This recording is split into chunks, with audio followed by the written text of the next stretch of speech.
Salut à tous, aujourd'hui je vais vous parler d'un livre que j'ai depuis très longtemps, qui a été un des premiers que j'ai commencé à lire et relire, etc. Il s'agit de Samantha Bonne à rien faire, de Sophie Kinsella. Alors ce livre-là, il est sorti en 2006 en France. Attendez, en France? Non, il est sorti en version originale en 2006 et il est arrivé quelques années après, il me semble vers 2009, en France. Et son auteur, Sophie Kinsella, son nom ne vous est peut-être pas étranger, parce que c'est elle qui a écrit tous les accros du shopping. L'accro du shopping à Manhattan, Se marie, etc. C'est elle qui les a tous écrits. Donc déjà, chapeau pour ça, parce que pour écrire autant de bouquins sur un seul sujet, faut le faire. Donc, l'histoire de ce livre-là, c'est une jeune femme qui s'appelle Samantha, qui est ce qu'on peut appeler aujourd'hui un bourreau de travail. Elle est avocate dans une grosse boîte d'avocats, logique. Et elle bosse tous ses soirées, tous ses week-ends, toutes ses vacances qu'elle ne prend pas d'ailleurs. Elle bosse tout le temps. Dans le fond, si on est une femme qui peut faire passer sa carrière avant le reste, ok. Sauf que là, elle n'a plus de vie du tout. Elle ne sait pas cuisiner, elle ne sait pas faire son ménage, son repassage. Je dis pas qu'une femme est censée savoir ça, mais il y a des bases quand on vit seule, ce qui est son cas. Et donc, c'est une forcenée de travail, et un jour, en rangeant son bureau qui est un petit peu en bazar, on va pas se mentir, elle découvre une note qu'elle ne connaissait pas, qu'elle n'avait jamais vue sur son bureau. Et elle se dit, non, c'est une blague. Parce que cette note-là, c'est à cause de ça qu'une entreprise a fait faillite et a perdu des millions. Et littéralement des millions.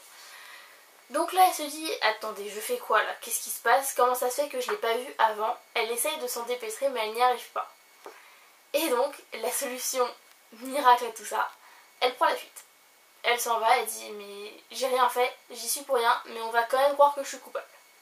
Donc de bol. En même temps c'est elle qui avait la charge du dossier. On ne peut pas tout faire. Donc elle s'enfuit et elle monte dans un train, elle sait même pas où est-ce qu'elle va. Elle sait même pas où est-ce qu'elle s'arrête. Mais voilà, elle roule, elle se dit ok, quand je serai assez loin, je m'arrêterai. C'est plutôt une bonne technique dans l'ensemble, si on veut échapper à quelqu'un. Et donc, elle arrive devant une maison très chic, très bourgeoise. Et là, vous allez vous demander, mais attends, qu'est-ce que tu nous racontes? Tu viens de nous dire qu'elle est avocate et sur la couverture, elle est en train de passer l'aspirateur. J'y viens. En fait, ces personnes-là, ce sont des personnes qui cherchent une femme de... Enfin, pas d'intérieur, que j'ai le mot mal choisi. Une femme de ménage en fait. Et une personne qui va s'occuper de leur maison, de leur linge, leur vaisselle, leur faire leur repas. Toutes ces choses-là. Et elle, elle a été prise pour la personne que l'agence devait leur envoyer. Alors, elle se dit, attendez, où est-ce que je débarque? Comment ça se fait qu'ils me disent, qu'ils vont faire le tour du propriétaire, qu'ils me disent ce qu'il y a à faire par jour, je comprends pas. Et au final, elle se rend assez vite compte que elle va devoir rester là. Et au fur et à mesure, elle apprend, mine de rien, à faire toutes ces choses qu'elle ne savait pas faire. Et c'est assez intéressant de voir à quel point une personne peut changer en faisant des tâches très simples, mais très simples. Genre faire à manger, pour nous ça paraîtrait tellement simple, je veux dire, on se fait des pâtes, c'est tout simple. Pour elle, c'est une épopée. Et quand je dis une épopée, elle peut faire cramer des petits pois. Oui, c'est possible. Elle peut faire cramer des petits pois. C'est d'ailleurs un des passages assez marrants de ce livre. Donc, pourquoi j'ai aimé ce livre? Tout simplement parce que la façon d'écrire de Sophie Kinsella est très drôle.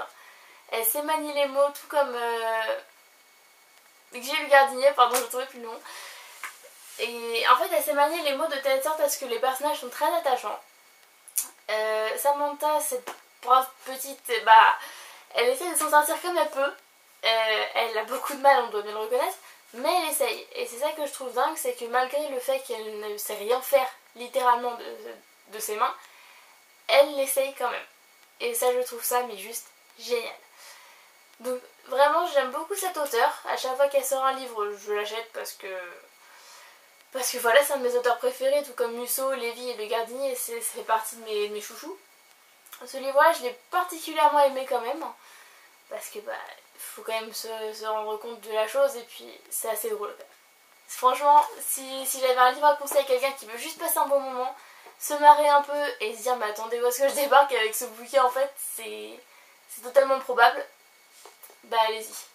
parce que c'est écrit, bon, un petit peu petit, il y a un petit peu beaucoup de pages, ça peut faire peur, mais au final, on s'amuse bien en le lisant. Et je crois que c'est le principal quand on lit un livre, c'est de s'amuser. Voilà, et bah écoutez, c'est tout pour moi. Et je vous retrouve très bientôt pour un nouveau livre.